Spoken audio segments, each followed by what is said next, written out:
Pemirsa, pasca pandemi COVID-19, Tiongkok kembali menghadapi wabah pneumonia yang menginfeksi saluran pernafasan dengan sejumlah patogen yang beredar.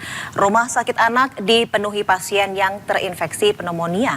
Bahkan laporan rumah sakit anak di Beijing, jumlah rata-rata pasien di Departemen Penyakit Dalam mencapai 7.000 pasien per hari, melebihi kapasitas rumah sakit.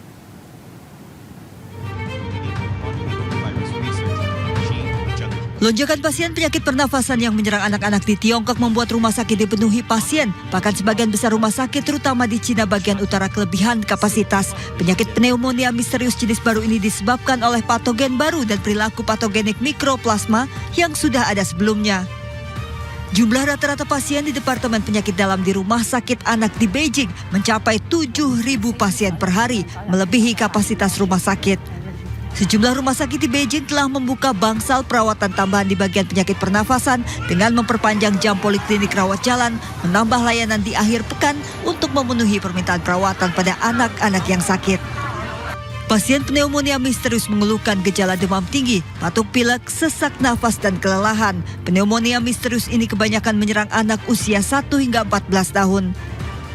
Dalam sepekan setidaknya ditemukan 205 klaster penularan yang melonjak drastis dari pekan sebelumnya 127 klaster yang membuat jumlah pasien di berbagai fasilitas kesehatan meningkat. Badan Kesehatan Dunia WHO meminta pemerintah Tiongkok membuka informasi terkait penyakit ini. Meski sebelumnya pejabat Tiongkok mengatakan bahwa mereka tidak mendeteksi adanya penyakit yang tidak biasa atau baru. In China, and again, they have seen overall an increase in acute respiratory infections due to a number of different pathogens, including influenza, which is on the rise. Mycoplasma pneumonia was on the rise for the last couple of months and now seems to be a little bit on the decline. We're following up through our clinical networks and working with clinicians in China to better understand resistance to. Munculnya strain flu baru membuat sejumlah kalangan khawatir akan memicu pandemi yang biasanya dimulai dari kelompok penyakit pernafasan tidak terdiagnosis seperti halnya SARS maupun COVID-19 yang dulu dilaporkan sebagai pneumonia yang tidak biasa.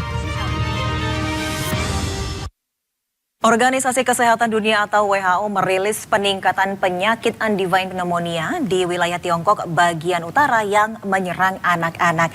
Berdasarkan laporan epidemiologi, terjadi peningkatan kasus Mycoplasma pneumonia sebesar 40%.